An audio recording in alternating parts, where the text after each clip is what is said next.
Hello friends, welcome back to my channel Vedanti's hobby and blog. आज मी बनवणार आहे आलू मेथी पराठा. तुम्हाला ही रेसिपी आवडली तर लाईक करा, शेअर करा आणि सबस्क्राईब करायला विसरू नका. चला तर आपण रेसिपीला सुरुवात करूया. मेथी पराठे बनवण्यासाठी 3 हिरव्या मिरच्या घेतल्या आहेत, 1 इंच आलं घेतलं आहे, 1 छोटा चमचा जिरं घेतलं आहे आणि पाव चमचा हिंग घेतला आहे. आता 2 टीस्पून पाणी घालून आपल्याला मिक्सरमध्ये जाडसर वाटून घ्यायचं आहे. आता आपल्याला एका परातीमध्ये 2 वाट्या गव्हाचं पीठ घ्यायचं आहे. त्यामध्ये पाव वाटी बेसन घालायचं आहे. बेसन घातल्यामुळे मेथीचा कडवटपणा कमी होतो आणि मेथीमधील पाणी ऑब्झर्व होतं. त्यानंतर 1 चमचा ओवा हाताने चोळून घालायचा आहे. त्यामुळे डायजेशन चांगलं होतं. इथं 2 चमचे फ्रेश दही घेतलं आहे. त्याऐवजी तुम्ही 1 टेबलस्पून मलाई किंवा तूप घातलं तरी चालेल. आता आपल्याला त्यामध्ये 1 उकडलेला बटाटा घालायचा आहे.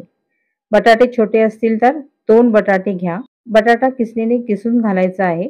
बटाट्याचं स्टफिंग घालून पराठा आपण लाटतो तेव्हा पराठा फाटू शकतो. अशा पद्धतीने किसून बटाटा घातला तर पराठा पटकन लाटून होतो. बटाटा किसून झाल्यानंतर त्यामध्ये बारीक कापून घेतलेली मेथी घालायची आहे. मेथी घातल्यानंतर काही मसाले घालायचे आहेत. इथे मी पाव चमचा हळद घातली आहे, 1 चमचा धणे पावडर, 1 चमचा लाल मिरची पावडर, 1 चमचा मीठ आणि थोडीशी बारीक कापून घेतलेली कोथिंबीर घालायची आहे. आता हे सर्व मसाले मिक्स करूया. दही, बटाटा, मेथी हे सर्व पिठामध्ये एकजीव करून घेऊया. त्यामुळे आपल्याला पाण्याचा अंदाज येईल. पाणी जास्त झालं तर पीठ पातळ होईल. इथे मी मेथीची 1 जुडी घेतली आहे. मेथी स्वच्छ धुवून कोरडी करून घ्यायची आहे. मेथी निवडताना फक्त पाणी घ्यायची आहे. भाजीच्या काड्या घ्यायच्या नाही आहे. भाजी बारीक कापून घ्यायची आहे. जेवढी शक्य असेल तेवढी भाजी बारीक चिरून घ्यायची आहे. आता आपलं हे सर्व मिश्रण एकत्र करून झालेलं आहे. आता आपण त्यामध्ये वाटण घेतलेले हिरवी मिरची, जिरं आणि आल्याची पेस्ट घालूया आणि त्यामध्ये छान मिक्स करून घेऊया. आता हे सर्व एकजीव आपल्याला करून घ्यायचं आहे. त्यानंतर लागेल तसं पाणी घालून पीठ छान आपल्याला मळून घ्यायचं आहे. आता हे आपलं सर्व झालं आहे. आता आपण त्यामध्ये थोडं पाणी घालूया आणि पीठ छान मळून घेऊया. पीठ आपल्याला जास्त घट्ट मळायचं नाही आहे. आपण चपातीसाठी पीठ मळतो ना तेवढंच सैलसर पीठ मळायचं आहे. हे पीठ जेवढं जास्त सॉफ्ट मळाल तेवढेच पराठे देखील सॉफ्ट बनतील आणि जास्त वेळ नरम देखील राहतील. आता या पिठामध्ये मी फक्त पाव वाटी पाणी घातलं आहे आणि पीठ मळून घेतलं आहे. आता आपल्याला अजून थोडंसं पाणी लागेल.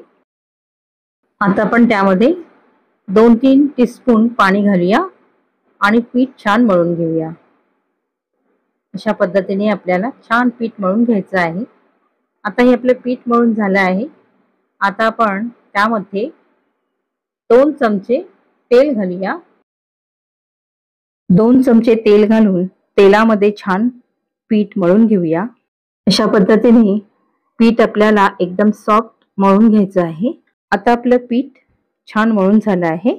1 चमचा तेल पिठाला वरतून लावून 10 ते 15 मिनिटं घट्ट झाकण ठेवून पीठ भिजत ठेवायचं आहे.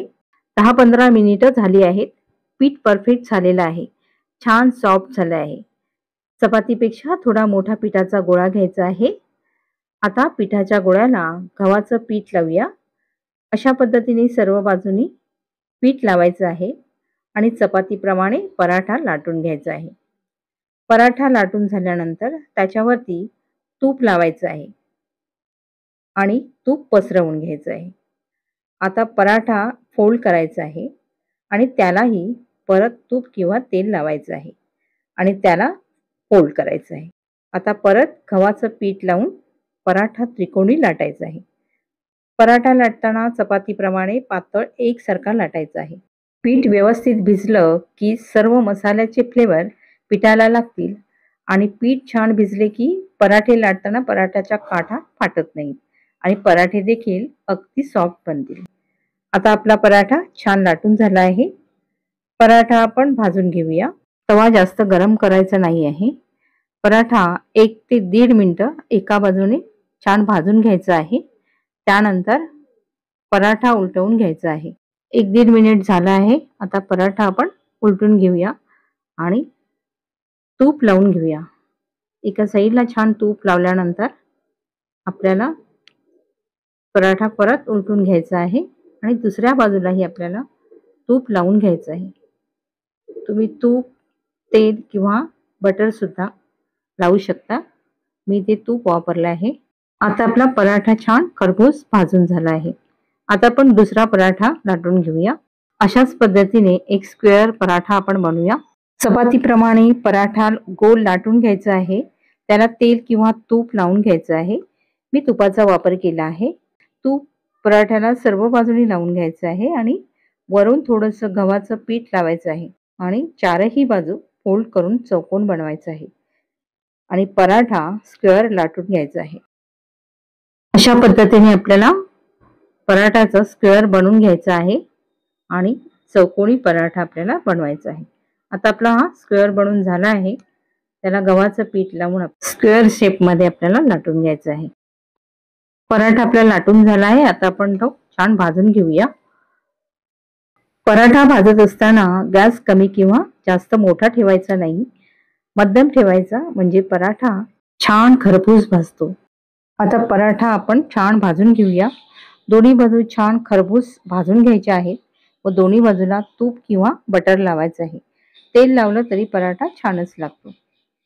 अशा पद्धतीने मी सर्व पराठे बनवून घेणार आहे. पराठा छान खरपूस भाजून झाला आहे. आता आपण एका डिशमध्ये सर्व करून घेऊया.